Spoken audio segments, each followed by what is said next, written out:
नमस्कार स्टूडेंट्स। आज मैं आप लोगों के लिए नया लेक्चर लेके आया हूँ मशीन लर्निंग के अंदर Bayesian belief network in artificial intelligence.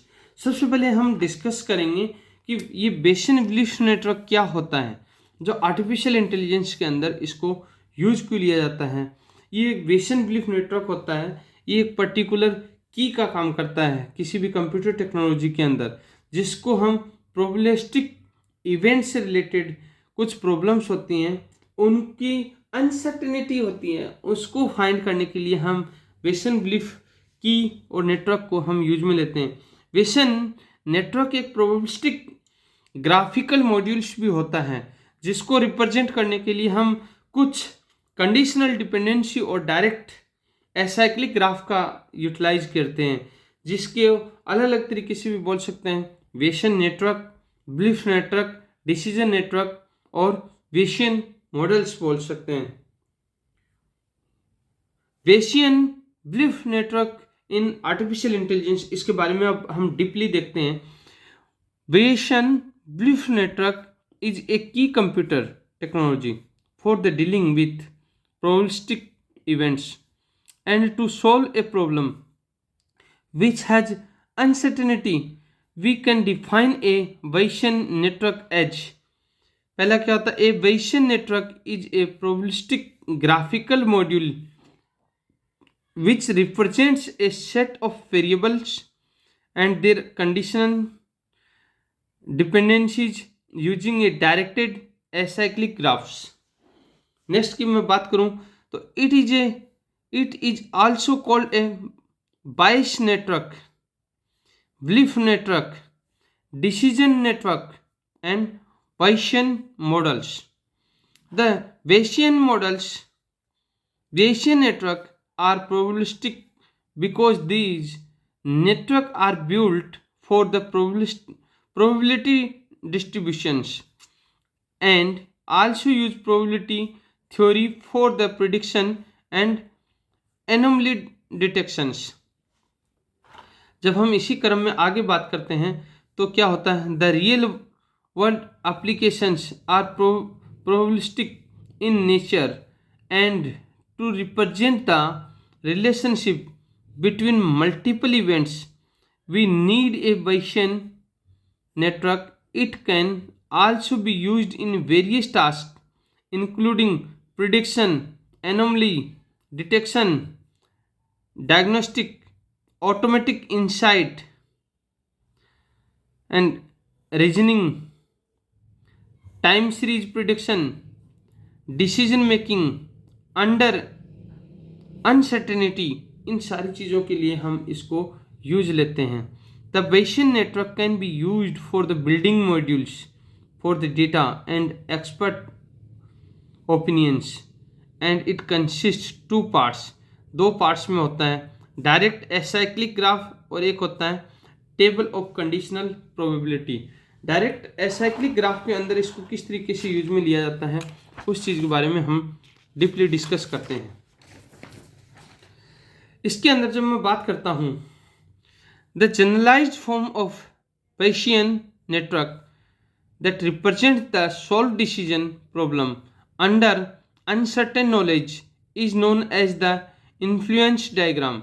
influence diagram, a Bayesian network graph is made up of nodes and arc directed links where created a Bayesian network graph like node A, node B, node D and node C. ये क्या है? Arc का काम करते हैं, directed link का काम करते हैं। इसको हम सिंपल भाषा में डायरेक्टेड ग्राफ भी बोल सकते हैं।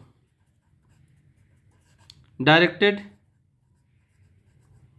ग्राफ भी बोल सकते हैं। डायरेक्टेड ग्राफ के अंदर क्या होता है कि जब कोई भी एक नोड होता है तो उस नोड की जो डायरेक्शन होती हैं उसी से वो डिपेंड करता है कि वो किस नोड के साथ में कनेक्टेड है। सपोज नोड ए है मेरा, नोड ए की जो डायरेक्शन है वो बी पे है, तो ये बी के साथ में कनेक्ट कर रहा है।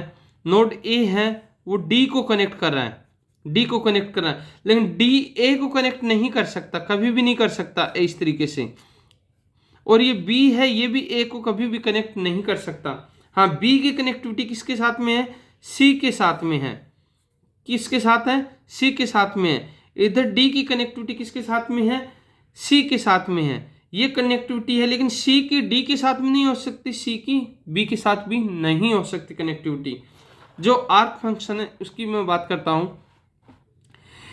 Each node corresponding to the random variable and a variable can be continuous और डिस्क्रीट। नेक्स्ट है आर्क और directed arrow represent the casual relationship. Arc, इसको क्या बोलते हैं? आर्क बोलते हैं, जिसको एड्ज बोलते हैं नॉर्मली डेटा स्ट्रक्चर में। इसको कैजुअल रिलेशनशिप और conditional probabilities between random variables. These directed link और arrows connect the pair of nodes in the graph.